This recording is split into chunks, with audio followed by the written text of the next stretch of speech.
I'm Heather, a 32-year-old woman living in Virginia and working as an accountant. I met my husband Mike 9 years ago through some mutual friends. He currently works in a field that requires him to be on call. This means that he is constantly traveling. Although we don't spend a lot of time together, we're still very happy with each other.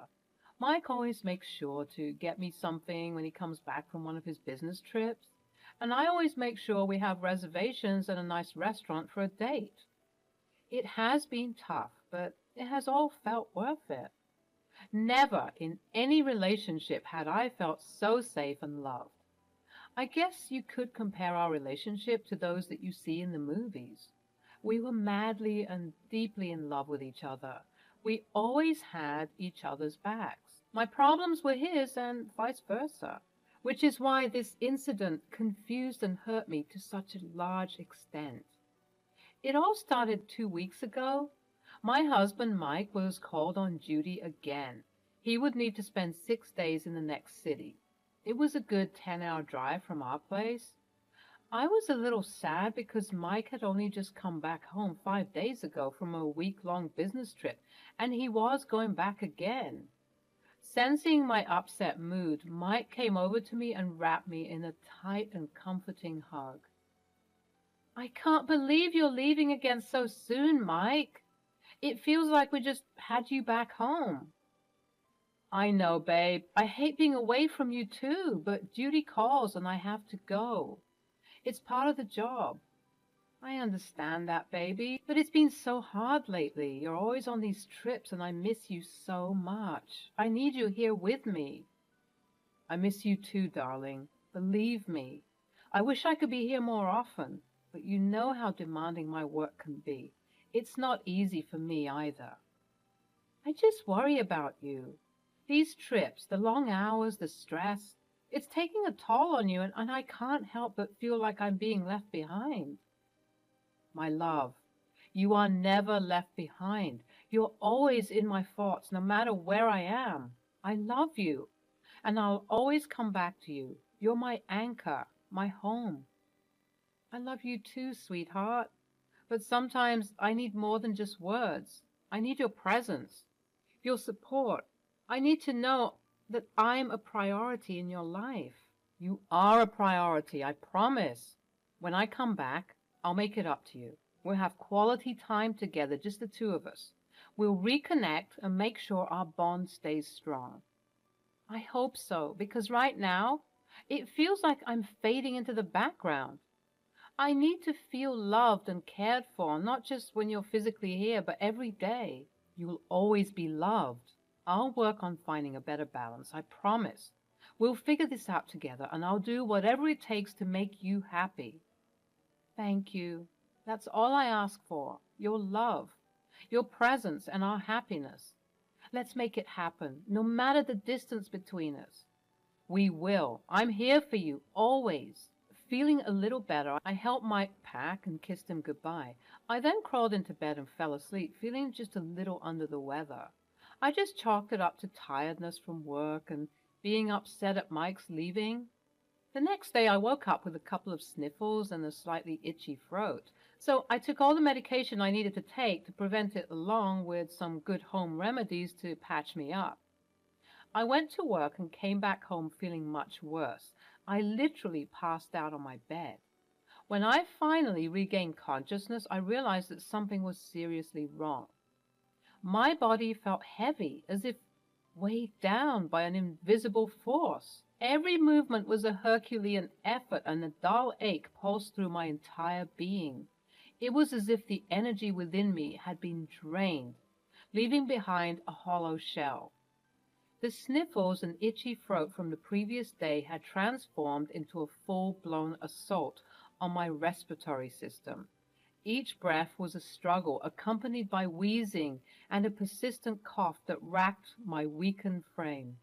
The home remedies and over-the-counter medications I had relied on earlier seemed ineffective against this relentless onslaught. I mustered what little strength I had and forced myself to go to work, determined not to let this illness defeat me. But the moment I stepped through the office doors, exhaustion washed over me like a tidal wave. My limbs felt like lead, and my mind struggled to focus on even the simplest of tasks. My boss gave me the day off and told me to come back when I was better. By the time I made it back home, I was completely drained, physically and emotionally. My body screamed for rest, and I obliged, collapsing onto bed with a bone-deep weariness. As I drifted in and out of consciousness, the illness continued its relentless assault on my body. The once familiar comfort of my bed became a battleground where fever raged and chills coursed through my veins. Each waking moment was met with a renewed sense of weakness, as if my body was waging a losing war against an invisible enemy. In my daze, I managed to call Mike.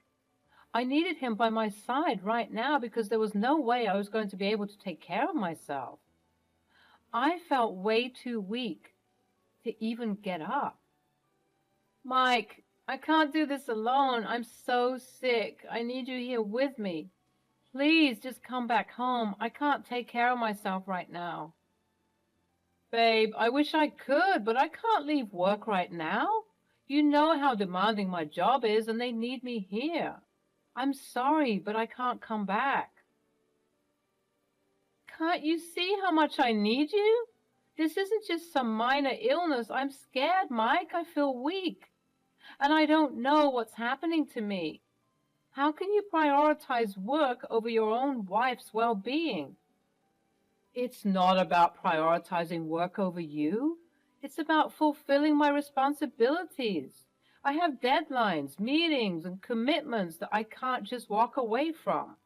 I have to think about the bigger picture. The bigger picture? What about our marriage, Mike? What about the vows we took to be there for each other in sickness and in health?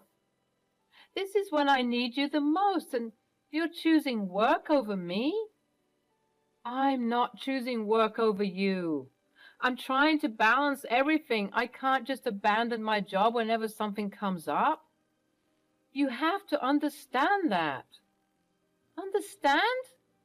Understand that my husband can't be bothered to be here when I'm suffering? Understand that your career takes precedence over my well-being? No, I can't understand that. It's not fair, and it's not how a marriage should work. You're being unfair, Heather. You're making it seem like I don't care, but that's not true. I care about you. But I have responsibilities. I can't just drop everything.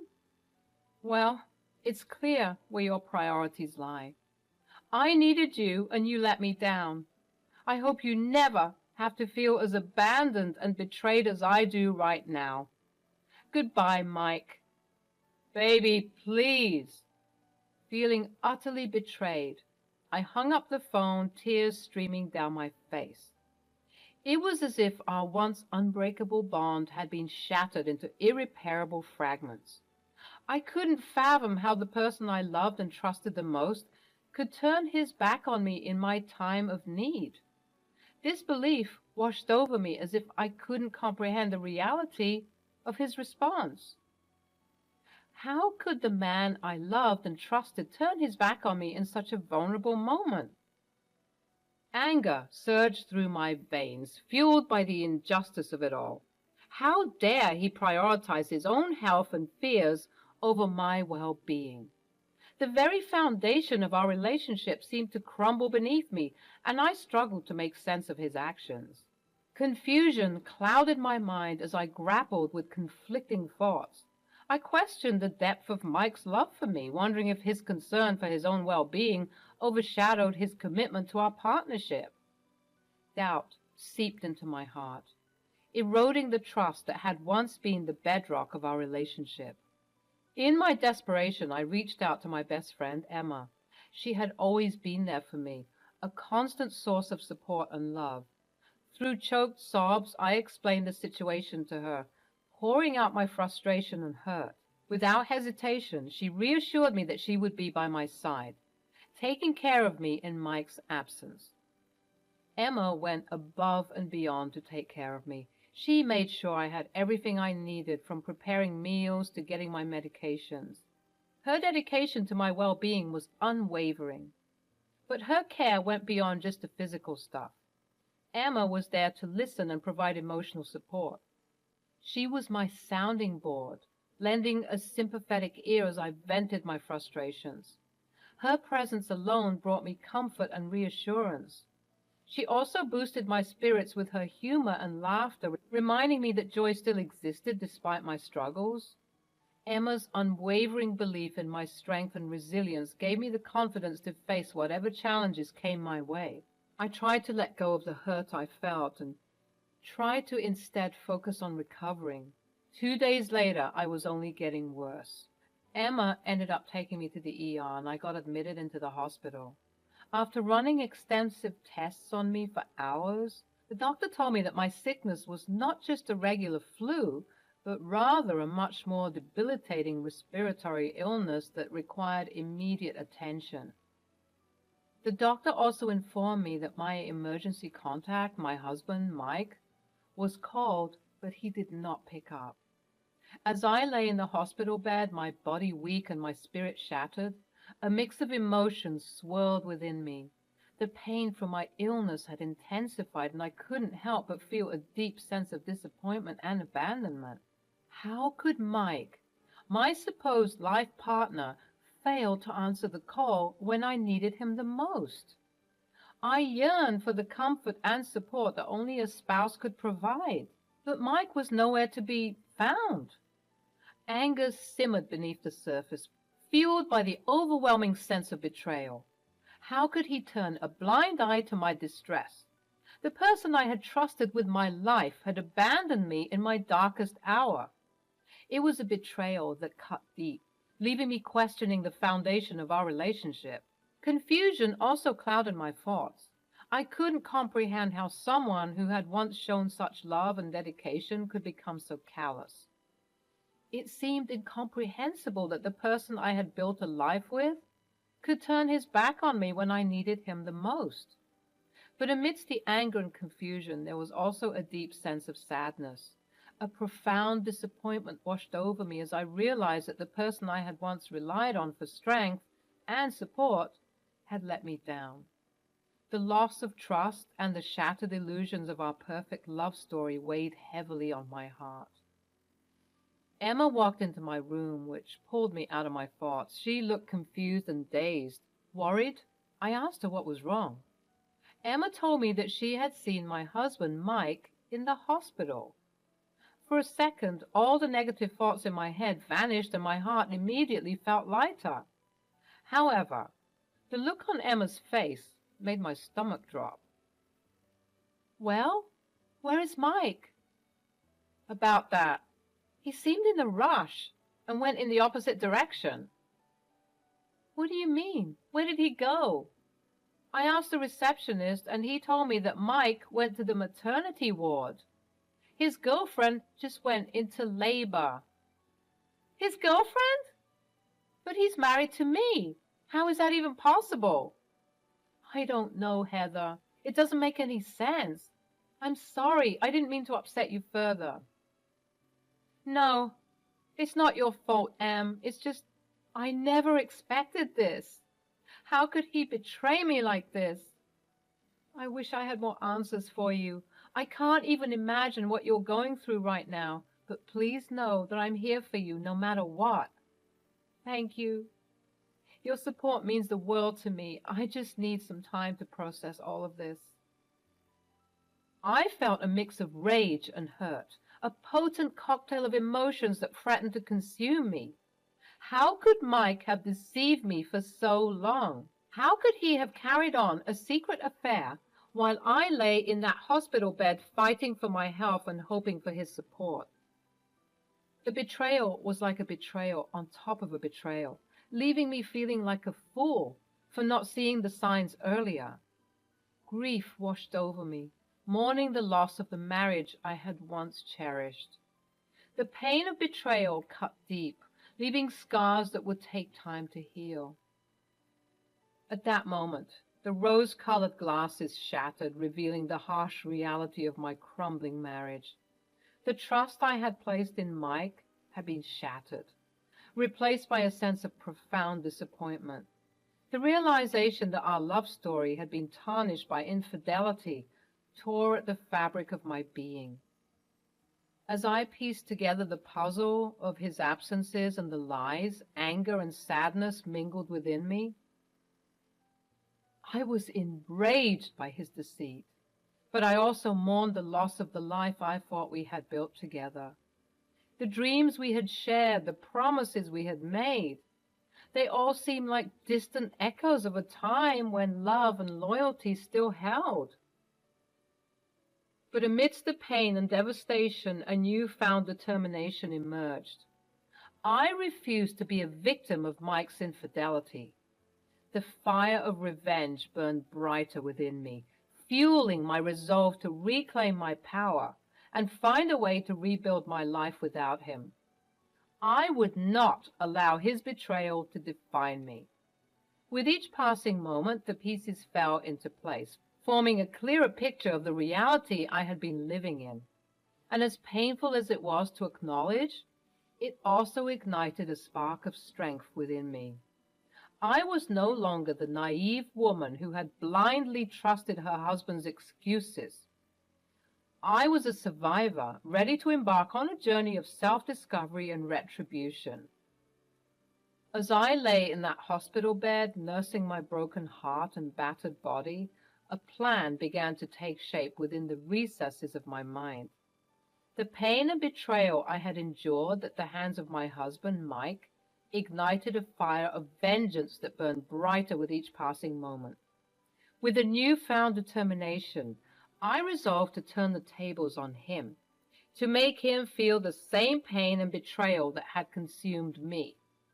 Revenge became my driving force, and I carefully crafted a devious plan to ensure he would pay for his actions. After I had recovered sufficiently, the doctor deemed me well enough to leave and gave me a boatload of medications to take.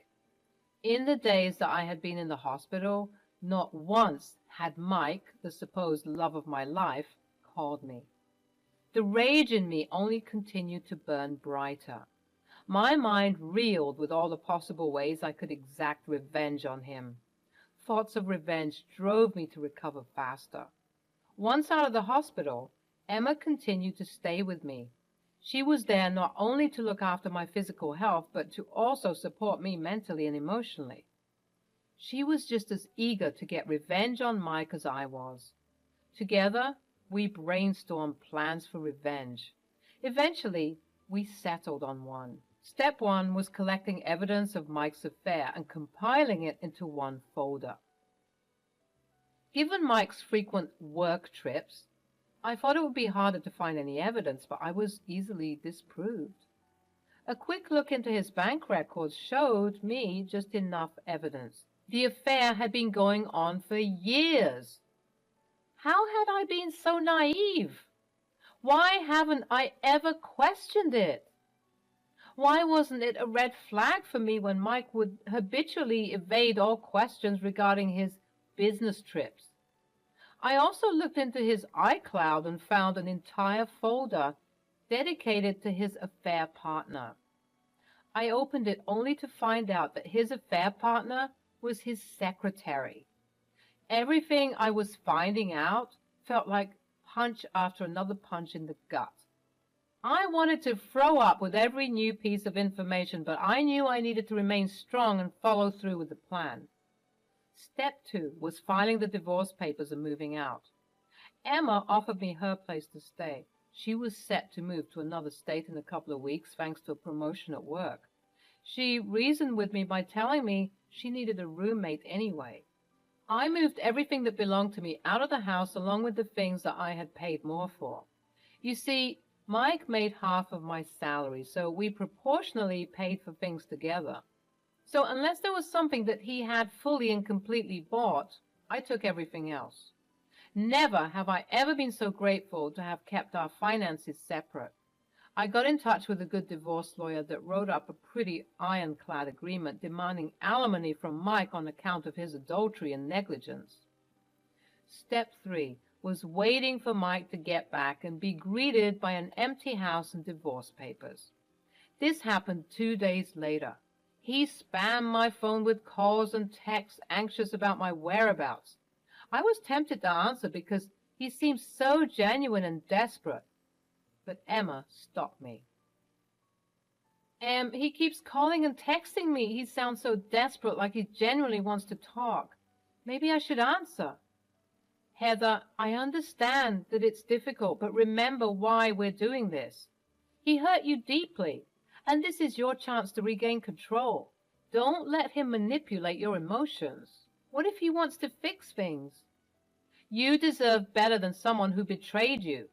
Stay strong and stay focused. We're doing what's best for you. You're right. I need to stay strong. I won't let him reel me back in. Thank you for reminding me of that. Any time. We're in this together, and I'll support you every step of the way. She was right. I couldn't get sucked in right now when Mike had hurt me to the highest degree possible. Instead, I carried on with the plan. Step 4 was spreading the word. I emailed Mike's family the file containing the evidence of Mike's infidelity. My email was titled, "Congratulations on a new grandchild." Unfortunately, his father is a piece of crap. I also emailed Mike's superiors and the HR department the file. I hoped that Mike only received the worst consequences. Step 5 was making myself disappear from Mike's life. I blocked his number and discontinued my number. I blocked him and his secretary from all my social media platforms and turned all my accounts private so he would have no access to me. I found another better paying job in the state that Emma and I were moving to, so I quit my current job. Emma and I moved to another state, and I finally got to start over again. In the weeks that followed, the results of my plan came to life. The evidence I have compiled of his affair, meticulously organized in a folder, became a weapon that shattered his world. First, his job was not spared from the consequences of his actions. The email I had sent to his superiors and HR department exposing his infidelity led to an internal investigation. It didn't take long for the truth to come to light, and both Mike and his secretary were promptly fired. The company couldn't afford to be associated with such unethical behavior. But the repercussions didn't end there. Word spread like wildfire, reaching his family and friends. The email I had sent to his family, titled with biting sarcasm, caused shockwaves within their circle. The truth of Mike's betrayal became a bitter pill to swallow, and his own family disowned him. The relationships he once cherished crumbled, leaving him isolated and alone. As for the divorce proceedings, my ironclad agreement worked in my favor. The evidence of Mike's adultery and negligence, combined with the demand for alimony, left him with little room to maneuver. The court recognized the weight of his transgressions and granted me the financial support I deserved. With each consequence that befell him, I felt a surge of victory and vindication. The sense of justice served, provided closure, and a renewed sense of empowerment. I had taken control of my life, dismantling the web of deceit that had ensnared me for far too long. Mike's life crumbled around him, stripped of the facade he had carefully maintained. The consequences he faced served as a reminder that actions have consequences, and the choices we make can come back to haunt us. But more importantly, the victory I tasted was not just about punishing Mike, it was about reclaiming my own worth and finding peace within myself. I had shed the burden of his betrayal, emerging stronger and more determined than ever before.